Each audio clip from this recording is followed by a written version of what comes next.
Most people see the sold-out stadiums, the shelves of awards, and the billion-dollar tours. But behind that unprecedented success is a calculated blueprint, a set of unofficial rules she mastered to build a career that's basically unshakable. We're breaking down the 5 key strategies that turned Taylor Swift from a hopeful songwriter into one of the most powerful figures in modern culture. This is her formula for winning. Before she was a global brand, Taylor Swift was a storyteller. Her first, and maybe most powerful, strategy was to take control of her own story. Her journey started on a Christmas tree farm in Pennsylvania, with a dream that led her family to Nashville. But Music Row wasn't exactly waiting with open arms. After sending out demo tapes, rejections followed. One label, RCA Records, offered her a development deal at 13. Fearing she'd be shelved until she was 18 and wanting to sing her own material, she walked away. For Swift, her teenage experiences were her most valuable asset, and she felt they had an expiration date. That early rejection didn't break her, it gave her focus. She knew she had to be different. While other artists might seem manufactured, she would be authentic. While others had teams of songwriters, she would write her own life. Every song became a diary entry, and every lyric was a breadcrumb for her fans. Her debut album was certified platinum, and the fact that she had written or co-written every single track was a cornerstone of her image. This wasn't just music, it was a direct line to the hearts of a generation of young fans who felt like she was speaking for them.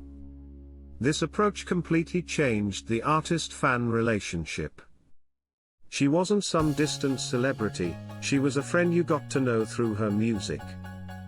She treated her audience with the care a startup founder gives their first customers, creating a bond that felt less like a fanbase and more like a loyal community.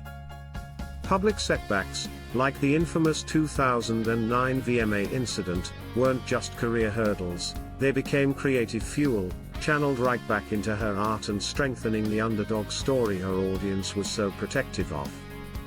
She didn't just share her success, she shared her struggles, and in doing so, made her story their story. In an industry that loves to put artists in a box, Taylor Swift's second rule is to refuse to be put in one. Her boldest move came in 2014. After becoming the undisputed queen of country pop, she didn't just test the waters of pop music, she dove in headfirst. The album 1989 was an unapologetic, full-blown synth-pop record. It was a huge pivot away from the genre that made her famous, a move many saw as a massive risk. But it was a calculated one. Swift knew that an artist's greatest strength is the ability to evolve. She didn't ask for permission from her label or the country music establishment. She simply announced a new musical era. The result was incredible. 1989 sold more than 5 million copies in the US and turned her from a country crossover star into a global pop phenomenon. With back-to-back singles from the album, she even became the first woman to replace herself at the #1 spot on the Billboard Hot 100 chart. And this wasn't a one-time trick. She did it again in 2020 during the global pandemic. While the world was in lockdown, and the music industry was on hold, she surprise-released Folklore, an indie folk and alternative album that was sonically miles away from her stadium pop anthems. It was a quiet, introspective record that perfectly captured the global mood. Just a few months later, its sister album, Evermore, followed. Both were huge critical and commercial successes, proving that her fans weren't just loyal to a genre, they were loyal to her. This musical shape-shifting keeps her longtime fans hooked while constantly bringing in new audiences, a key strategy that has defined her longevity. This brings us to what might be the most brilliant business move in modern music history. For Taylor Swift, it isn't enough to be creative, you have to control your creations. This became painfully clear in 2019 when her former record label, Big Machine, sold the master rights to her first 6 albums to a company owned by music executive Scooter Braun. Swift called this her worst-case scenario, saying she was never given a fair chance to buy her life's work. Instead, she was offered a deal where she could only earn back her old albums, one by one, in exchange for recording new ones. Her response wasn't just to get angry, it was to get strategic. Instead of letting her old work be controlled by others, she announced a plan that was unheard of: she would re-record all 6 of those albums. This move was pure genius. It was a powerful act of reclaiming her artistic ownership, and it completely changed the power dynamics in the music industry. The Taylor's version albums have been immensely successful, revitalizing her catalog, and allowing her to own the new recordings. It was a move that combined sharp business sense with artist empowerment, creating a new playbook for others to follow. This long game has paid off spectacularly. Her re-recorded albums have generated massive new revenue streams, with her capturing a much larger share of the royalties than she did from the original recordings. And in a stunning final move, Swift successfully purchased the original master recordings of her first 6 albums from Shamrock Holdings in May 2025, finally giving her complete control over her entire catalog. In a letter to her fans, she wrote, "All of the music I've ever made now belongs to me." It was the checkmate in a years-long chess match for her legacy. With Taylor Swift, a new album is never just an album, and a tour is never just a tour. It's an entire universe. Her 4th rule is to build a completely immersive world for her audience. The Eras Tour is the ultimate example of this. The tour, which wrapped up in December 2024, became the highest-grossing concert tour in history, earning over $2 billion.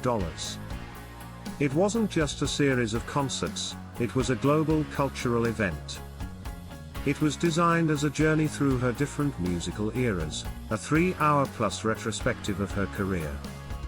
This strategy didn't just excite longtime fans, it created a shared cultural moment. Fans analyzed everything from wardrobe changes to surprise songs for hidden meanings, turning each show into a group puzzle. This is her famous Easter egg strategy at its peak, transforming fans from passive listeners into active participants. She then expanded her empire to cinemas. The Eras Tour concert film, released in October 2023, broke records to become the highest-grossing concert film of all time. This showed her incredible knack for anticipating what her fans want and creating new ways to deliver it. She doesn't just have fans, she has built an entire ecosystem.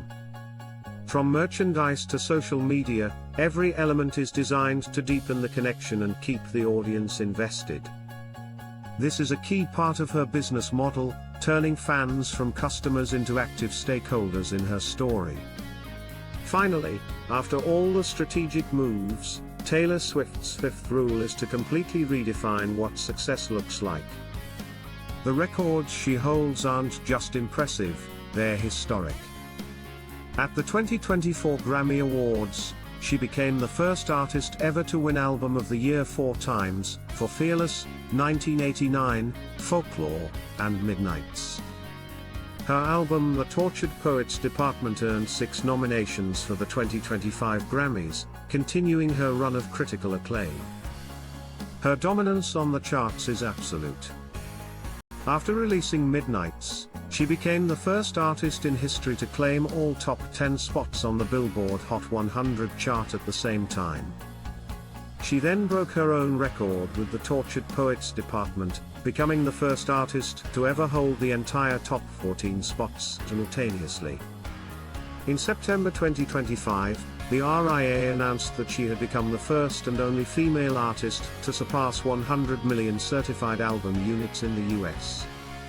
And in October 2023, publications like Forbes estimated her net worth had officially crossed into billionaire status, a fortune built almost entirely on her music and performances.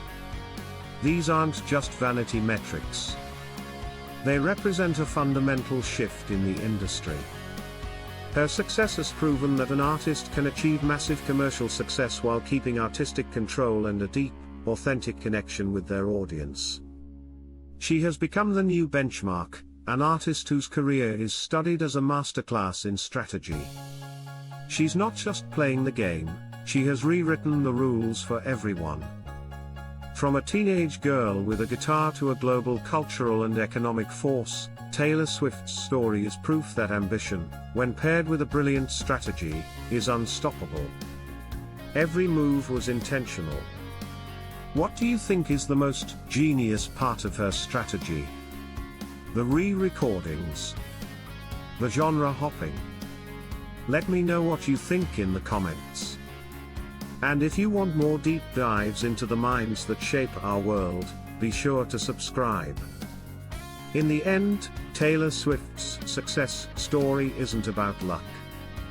It's about a series of smart choices, turning personal stories into universal anthems, fearlessly evolving, fighting for ownership of her work, building a world for her community, and relentlessly pushing the boundaries of what's possible. She didn't just climb to the top of the music industry, she rebuilt it in her own image, proving that true power lies not just in making art, but in owning it, in every sense of the word. And that is a legacy that will be studied for decades to come.